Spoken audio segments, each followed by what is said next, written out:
Acknowledge Michelle from Mayor Mamdani's office. The mayor is on vacation, couldn't be here, but we have representation from Mayor Mamdani's office.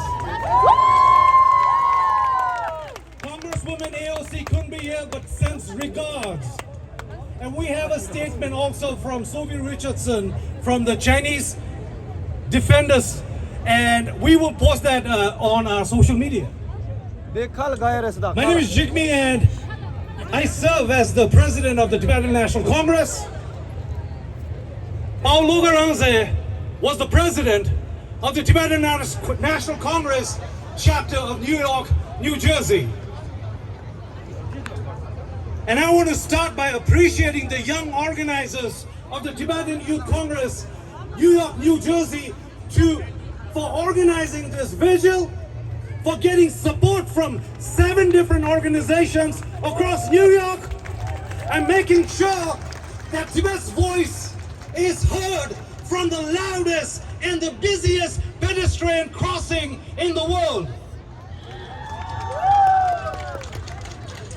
For more than 70 years, Tibetans have been told to accept the unacceptable.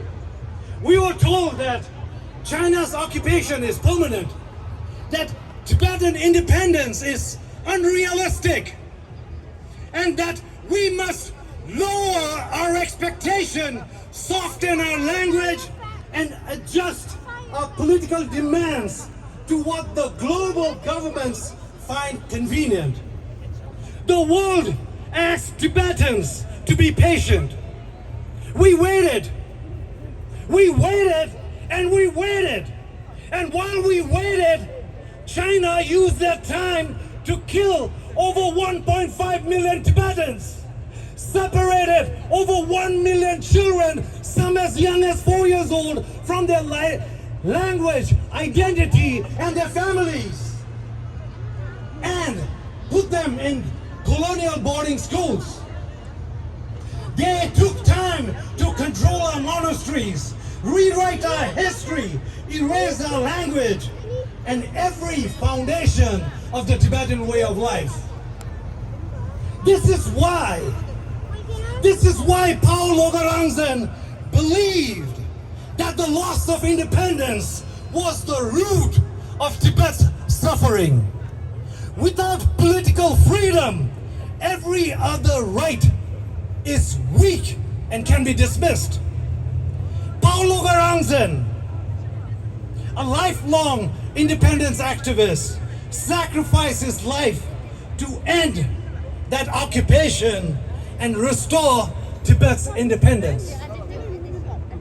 Too often, the international community reduces Tibet to a human rights or religious right issues. Governments sometimes express concerns about political prisoners, even colonial boarding schools, and the destruction of Tibetan culture, but refuse to confront the political cause behind all of this, that Tibet is an occupied country and that Tibetans have been denied the right to determine their own future. The United Nations knows that. The governments know that. Political leaders know that. The silence is not caused by the lack of information, but by the lack of courage. These governments have treated China's occupation as normal and expects Tibetans to adjust and accept it. This has been China's greatest victories, and China makes us believe that our resistance is futile and that our freedom is impossible. Paul Logarangzen rejected that lie and that fake narrative. He sacrificed outside the United Nations the most recognized address in the whole planet because he wanted the folks in that institution to not look away and no longer say that we don't know what's happening in Tibet. He made the most extreme and unimaginable non-violent sacrifice after years of peaceful appeals that have been ignored. dismissed by every door of power.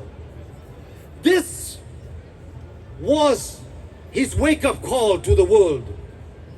This was a call to the citizens of the world.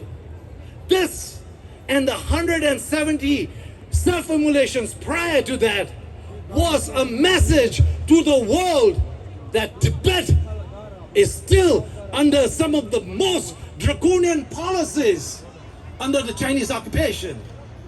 So, how long can the world choose to look away and ignore the 171 human beings who burn themselves to use their own bodies as evidence?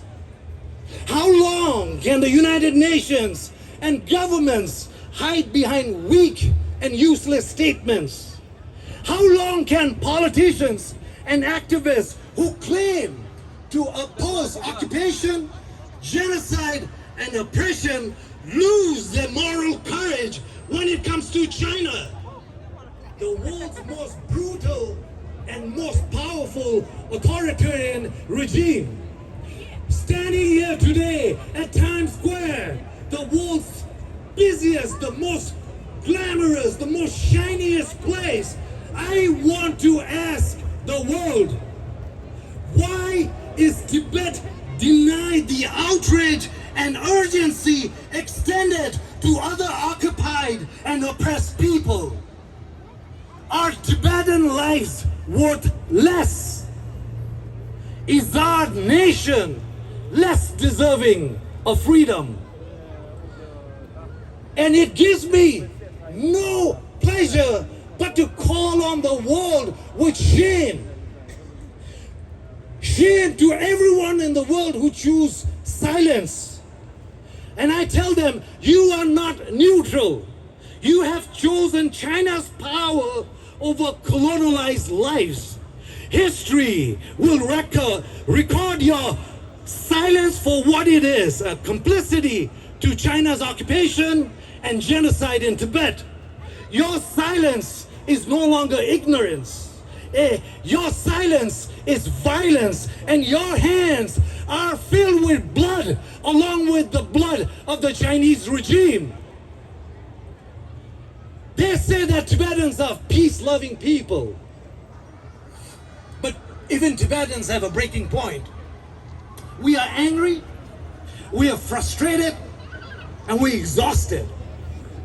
But do not mistake our non-violence for weakness.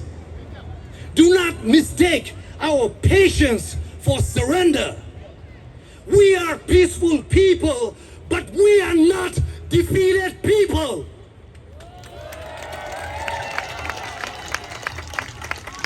We will commit to Paulo Garanze and all the martyrs to not reduce their sacrifices to photographs, vigils, a tweet, names spoken and then forgotten.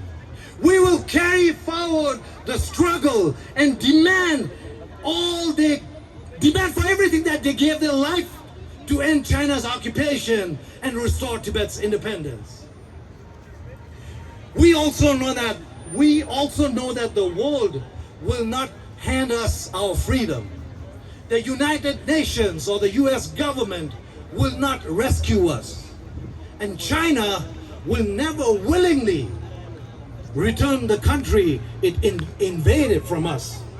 That responsibility belongs to each and every one of us. We must continue to organize with discipline, speak in unity, and build a movement powerful enough to shake the conscience of this world and shake the foundation of Beijing. So from Times Square, this is our message to Beijing, to the United States, and every leader who chooses to choose silence. Tibet has not surrendered. Tibet has not surrendered, will not surrender, and will never surrender. And as long as one single Tibetan remains on this planet, the Tibetan nation and the Tibetan movement will continue.